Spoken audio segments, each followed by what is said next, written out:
Assalamualaikum warahmatullahi wabarakatuh.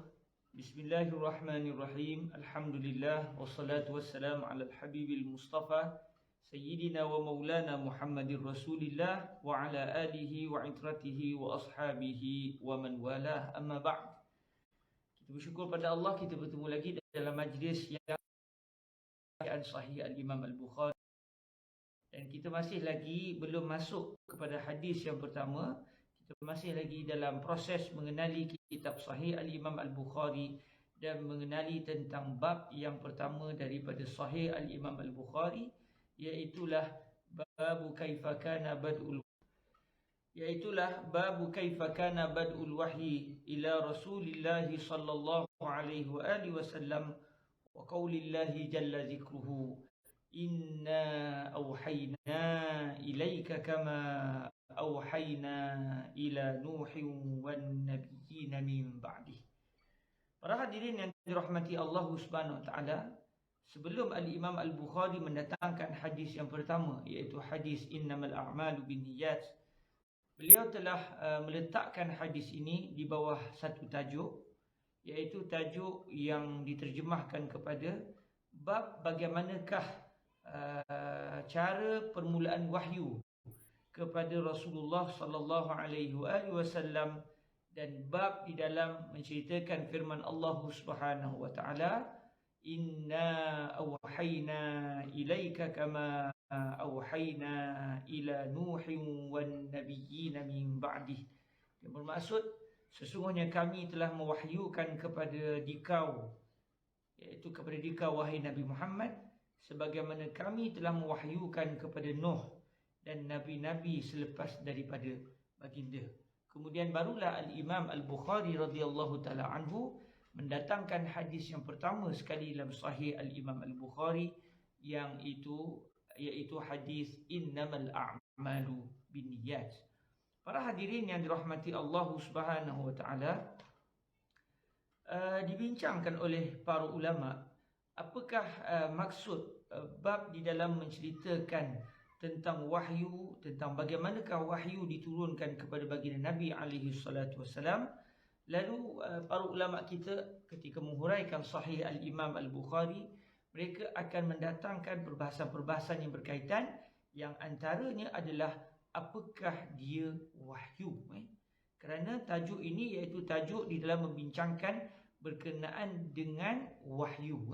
Lalu sebagai contoh dalam kitab Irsyadus Sari karangan Al-Imam Al-Qastallani, Al-Imam Al-Qastallani telah mendatangkan definisi wahyu dari sudut bahasa dan juga dari sudut istilah, dari sudut bahasa Arab semata-mata dan dari sudut istilah penggunaan syarak.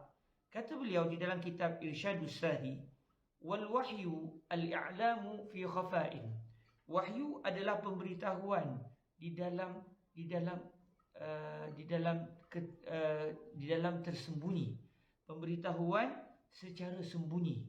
Bermaksud apabila kita memberitahu seseorang akan maklumat, satu maklumat, dalam keadaan yang sama kita memaklumkan itu bukan di hadapan orang ramai, bukan dengan suara yang kuat, tetapi dengan suara yang perlahan, supaya hanya kita sahaja, hanya supaya dia sahaja menerima maklumat tersebut. Maka secara bahasa Arab kita boleh menamakan perbuatan kita itu sebagai al-wahyu.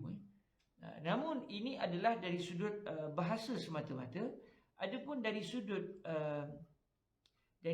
penggunaan wahyu dari sudut syarak, dalam Al-Quran, dalam hadis, dalam ucapan para ulama ketika membicarakan tentang wahyu, maka kata Al-Imam Al-Qastallani dalam kitab Irsyadus Sari, kata beliau, dari sudut wa fi istilahi syar'i i'lamullahi ta'ala anbiya'ahu syai'a imma bi kitabin aw bi risalati malakin aw manamin aw ilhamin.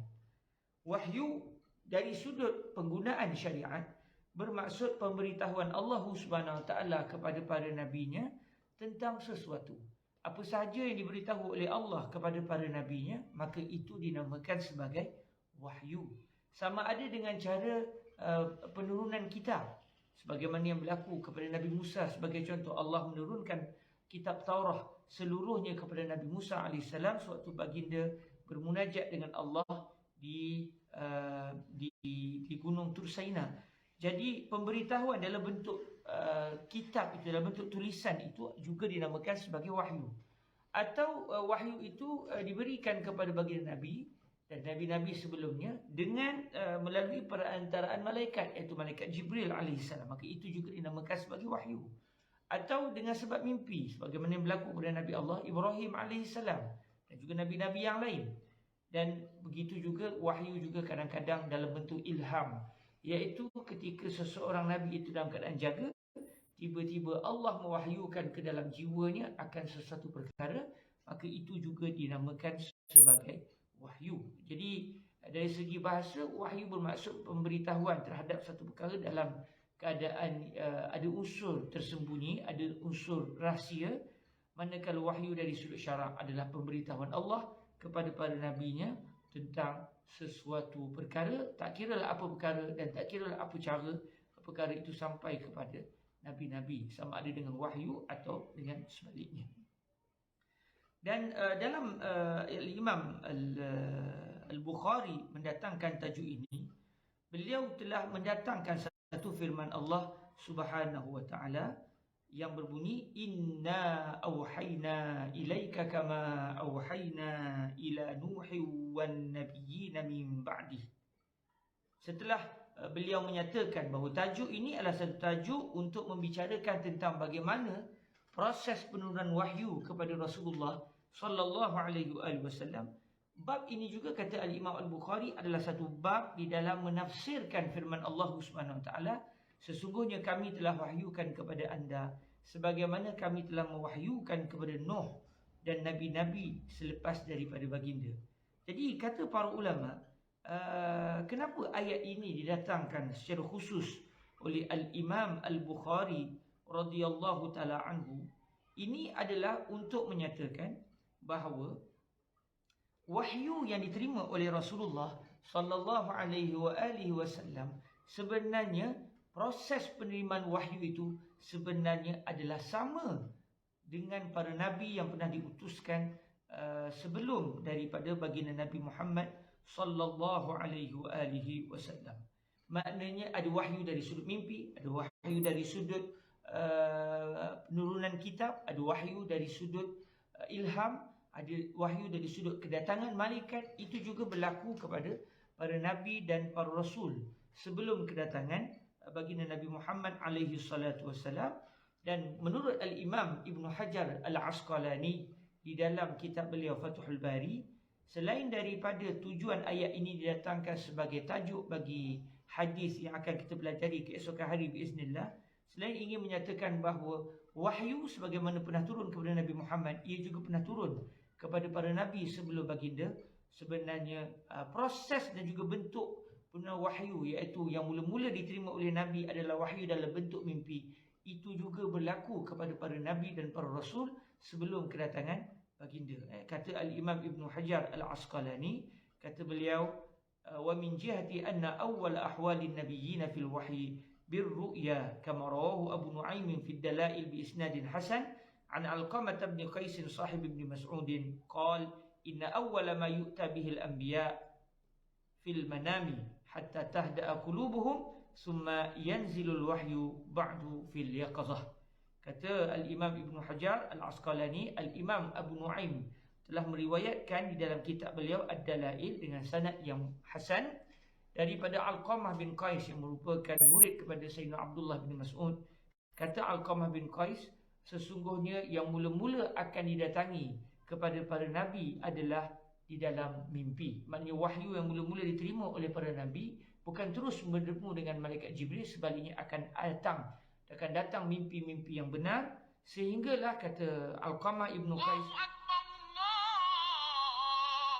sehinggalah hati mereka mula tenang. Sebab ketika mula-mula menerima wahyu, pastinya para nabi dan para rasul juga tidak terkecuali, kerana ia merupakan satu perkara yang pertama, pasti mereka juga terkejut dengan perkara yang tidak pernah berlaku kepada diri mereka sebelum ini. Apabila datang setiap kali mereka bermimpi, mereka mendapati mimpi yang mereka lihat di alam mimpi akhirnya berlaku di alam jaga. Maksudnya mimpi yang benar, bukan sekadar mimpi tidur, tapi memang berlaku semua apa yang pernah mereka lihat di alam mimpi. Maka sehinggalah perkara itu berulang kali berlaku, akhirnya jiwa mereka mula tenang. Mereka sudah dapat satu pengetahuan bahawa mimpi mereka adalah satu mimpi yang benar, yang datang daripada Allah. Kemudian barulah wahyu turun kepada mereka.